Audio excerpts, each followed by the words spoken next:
extensively on Surah Yasin, inshallah. I think this surah is close to, whole surah is close to our heart, but this surah is specifically close to many of our hearts, and we frequently read this surah. So this surah is a surah that that was revealed in Makkah. So it's called Surah Makkiyah. I think many of us familiar now. The surah that was revealed, the part of the Quran that was revealed before the migration of Prophet Sallallahu Alaihi Wasallam is called Surah Al-Makkiyah, Al-Mushaf Al-Makki. So of course the surah that was revealed during Meccan period, they have their own features. So their features you can, the most of the surah that was revealed talks about hereafter, talks about oneness of Allah Subhanahu wa Taala, giving evidence that Allah is there, that Allah is one, and also the linguistically they're short, they're nice. So this is the common features of Makkah surah. So this surah, for virtue of this, so there's many hadiths. However, many of them are not very strong. A few of them are strong. One of them is narrated by Ibn Kathir, rahimahullah, where he said, quoted from Prophet Sallallahu Alaihi Wasallam, whoever reads this surah at night, their sins will be forgiven. Their sins will be forgiven. And also, Imam Ahmad also mentioned that this surah, Prophet Sallallahu Alaihi Wasallam described it as Qalbul Quran, heart of the Quran. Why is heart of the Quran? Because of the themes, because of the themes this surah contains. That's why, inshallah, by the end of the surah, we will know why it's called Qalbul Quran. So you are encouraged to read this surah and all frequently every night. And this is, of course, very close to our hearts, and primarily this surah talks about hereafter, mostly hereafter. So it gives evidence that on Allah's existence, on the resurrection, and how Allah Subhanahu wa Taala, when He created so many things, resurrecting again will not, if He was able to made us from nothing, then it won't be difficult to make us from something. So inshallah we saw all of these signs, inshallah. The surah begins with yaseen. Yaseen are two letters. This is the uniqueness of this surah. So yaseen, only this surah begins with these two letters. They are called huruf al-muqatta'a. What the meaning of these letters? Ulama, scholars are divided into two parts. The ulama of Salaf, the classical scholars, they say, okay, Allah Subhanahu wa Ta'ala did not reveal the meaning of these letters. These are the huruf al-muqatta'a. So let us not, we don't know meaning of these. However, later on, the ulama al-khalaf, they went further. They said, okay, Allah Subhanahu wa Ta'ala addressed us with these letters. Of course, they must carry some meaning. So they then did some ijtihad and gave some interpretations. So one of the strongest interpretation of these letters that Allah Subhanahu wa Ta'ala, when the Quran was revealed, it was rejected by the kuffar at that time. This is not the book of Allah. This is something Prophet ﷺ wrote from himself. This book contains story of the people before Prophet ﷺ. He perhaps learned them from the Bible, from the Old Testament and the New Testament, and he had stories from other sources, and they put them together. And also they gave allegation that he was a poet, Prophet ﷺ. So Allah subhanahu wa ta'ala said, okay, if this is human created, then why don't you produce something like this? So Allah subhanahu wa ta'ala challenged mankind in many places to produce something like Quran, if not a surah or ayat, whatever.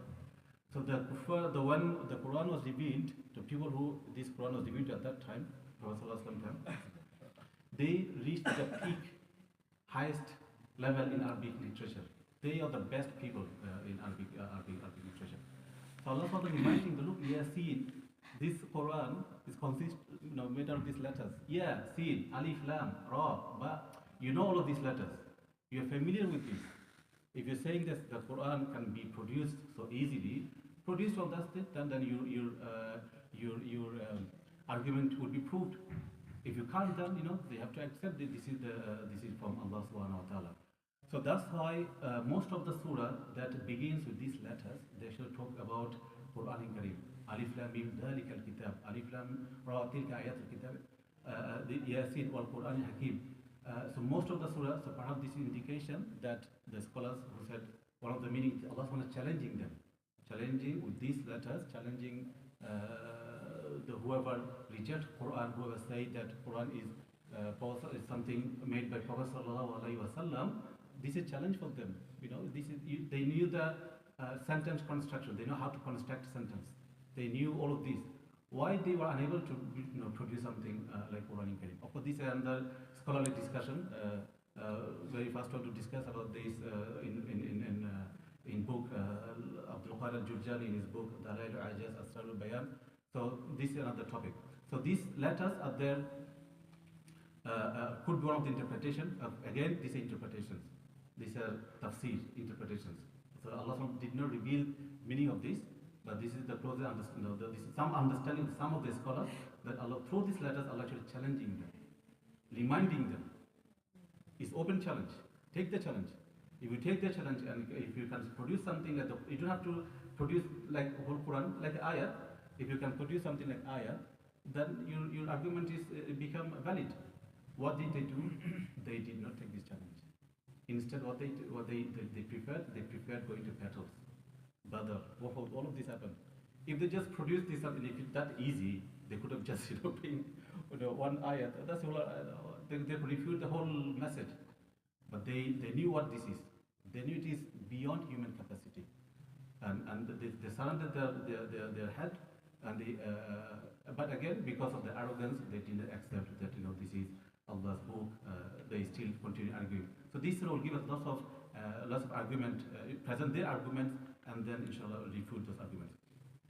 The beginning of the surah talks about the Quran, and then consoling Prophet Sallallahu Alaihi Wasallam. Of course, in Makkah he has a difficult time, so he was consoled by this, reminding them, "Innaka laminal mursalin." Indeed you are the messenger. Even if you look at the letter, the words in this ayah, innaka la minal mursalin. All of these are the tools, devices are used to show significant or to strengthen a sentence. So they were in rejection. Allah Subhanahu wa Taala bringing stronger statement to say that innaka la minal mursalin. They are rejecting. I'm confirming Allah Subhanahu wa Taala. I'm confirming that you are innaka la minal mursalin. Ala siratim mustaqim. And then it also talks about how Quran is powerful. Quran is powerful. وَجَعَلْنَا مِنْ بَيْنِ أَيْدِيهِمْ سَدًّا وَمِنْ خَلْفِهِمْ سَدًّا فَأَغْشَيْنَاهُمْ فَهُمْ لَا يُبْصِرُونَ. And Allah said, this is one of the verse. One person was migrating from Mecca to Medina. He was surrounded. If you imagine the situation there, he was surrounded by the pagans, and he was there alone. Ali radhiyallahu anhu was in his bed, and while he was leaving the house, he read this ayat. وَجَعَلْنَا مِنْ بَيْنِ أَيْدِيهِمْ سَدًّا. Allah subhanahu wa ta'ala made a barrier in front of them, behind them. فَأَغْشَيْنَاهُمْ. Then Allah subhanahu wa ta'ala blinded them. فَهُمْ لَا يُبْصِرُونَ. And they don't see. They don't heed. So Allah subhanahu wa ta'ala, when he was while he was leaving, he was reading this ayat, and indeed they could not do anything to Prophet sallallahu alaihi wasallam.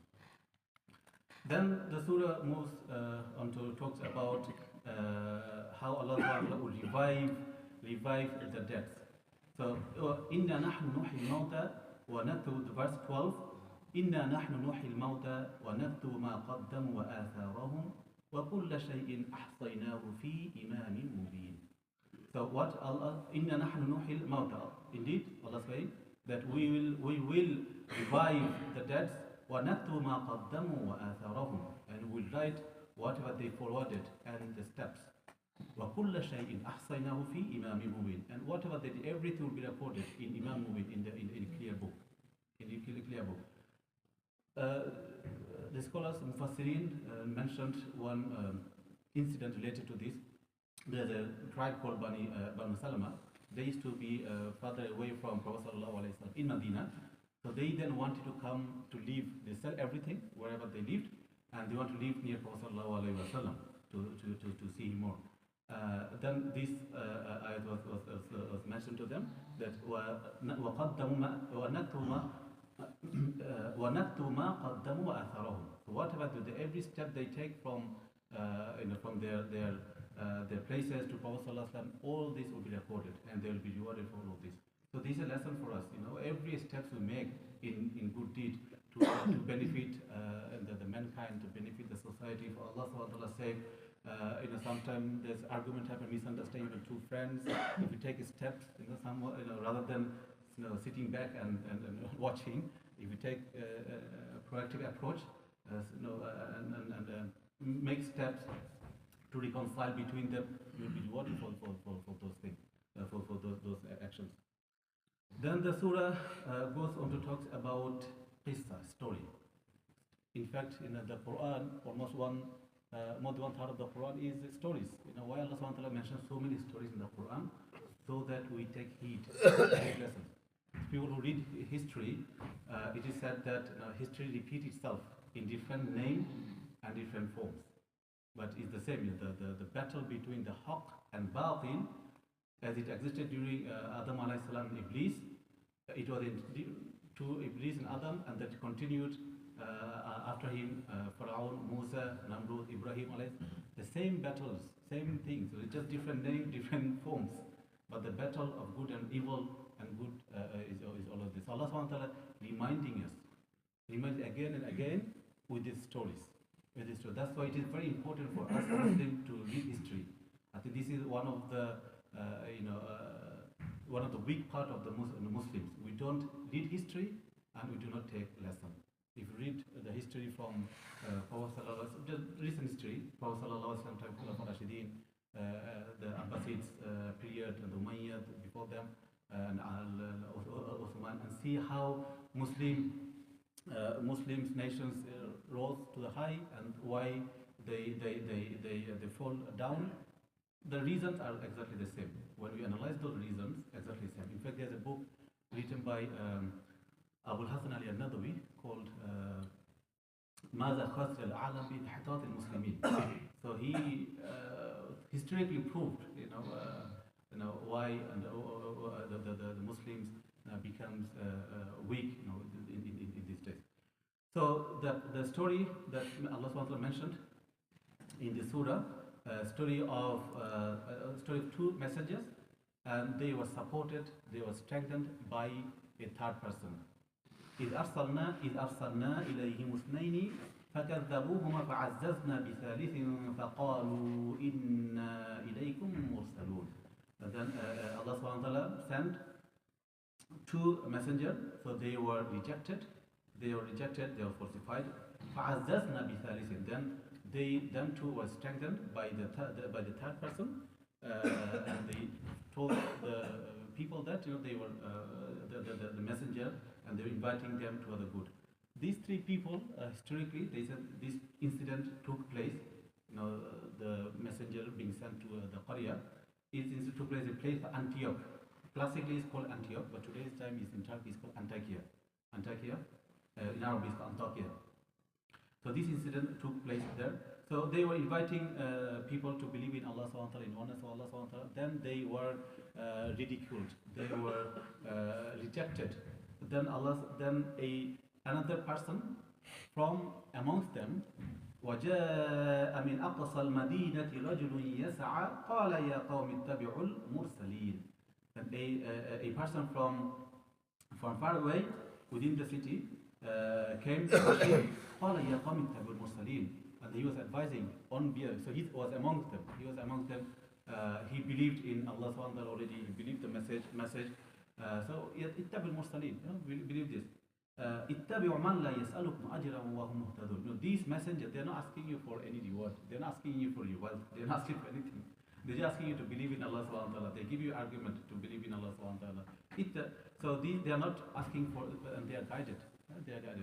So this is another lesson we can take from this for the scholar, for the du'at, those who are working in the field of da'wah, that we don't look at people's pocket. Okay, we be sharif, be clean. When we give da'wah, don't expect anything, any favor. After giving da'wah, give me a lift to somewhere. No. Even Prophet ﷺ, when he was being migrating to Medina, when he received the message that he should migrate, he went to Abu Bakr radiallahu anhu. He said, Abu Bakr radiallahu anhu, we have to, we are permitted to migrate now. And they said, Sohba, yes. Am I going to accompany you? Prophet ﷺ said, yes.